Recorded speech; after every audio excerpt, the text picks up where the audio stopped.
Hello, Reels and Rods is back. Unboxing video tayo ulit.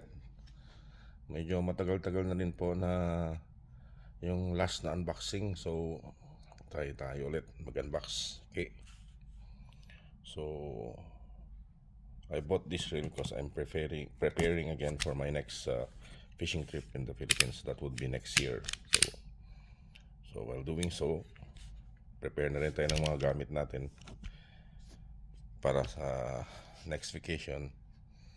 Sa awa ng Diyos, makakabalik naman tayo ulit sa lupang sinilangan at doon tayo mag-continue mag-fishing. So without further ado, check natin anong laman ito. Kararating lang kanina pala nito.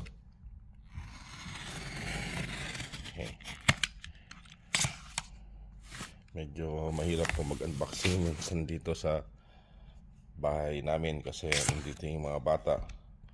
Luckily tulog na sila ngayon, so wala nang background noise. Ay buhay yun. Solo natin ngayon ang sala. Okay,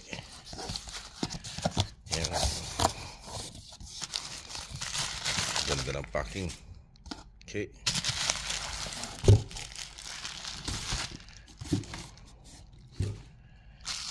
yan.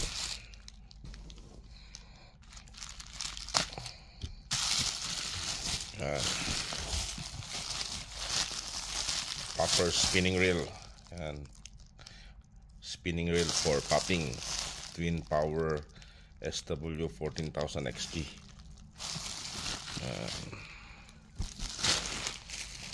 Multi-purpose ba siya? So XG is 6.2:1. Yan. Sa isang crank po, sa isang crank 6 times po ang ikot ng rotor, 6.2 times. So I think twin power is made in Malaysia. Opo, or Japan siguro to, not mistaken. Hindi ko kasi ni-research kung ano ba yun.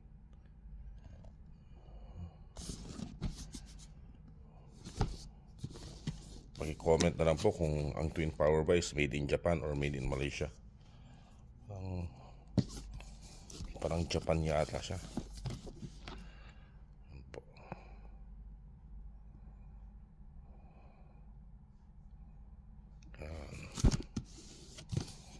Then gusto natin ano sa loob. Wala tayong pambili ng Stella,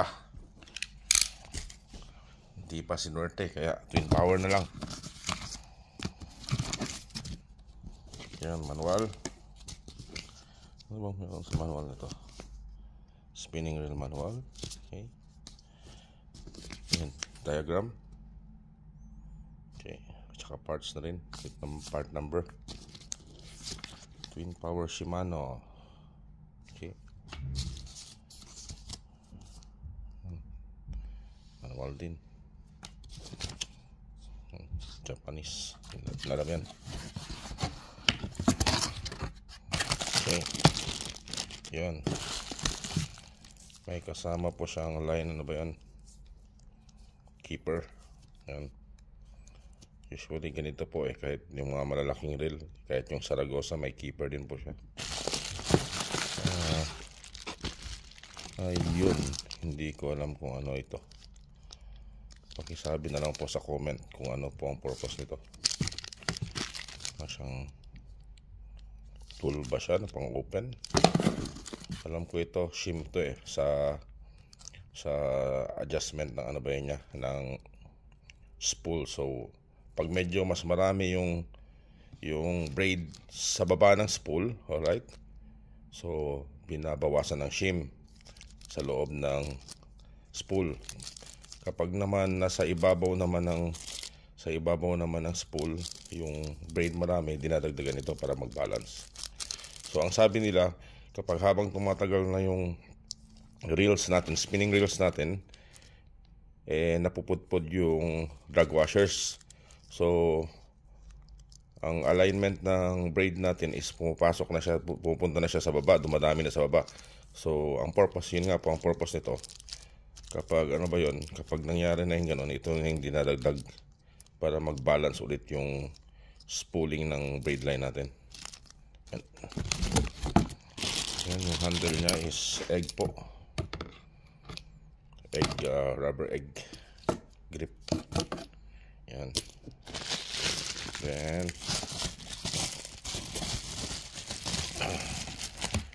ito lang kasi, ang Stella lang talaga ang may libre na reel bag talaga sa Shimano. Stella FK, Stella SW. Pero pag pababa na, wala na. Kasi yung flagship lang nila yung meron. Ganun din po sa Daiwa. Ang Daiwa, yung flagship reels nila, meron pong mga bags na kasama. Pero pag pababa na sa Cert 8, wala na. So ang katumbas po nito is Cert 8 pag sa Cert 8 SW kapag Daiwa po. Yan po sila yung ano ba yun niya. Ang ano ba yun niya. Ang rival niya na reel. So ganda. Ganda po. Okay na po ito. Tama na po sa pang-popping. May mga 18,000 po kasi. 18,000 po kasi yung ginamit ko last time.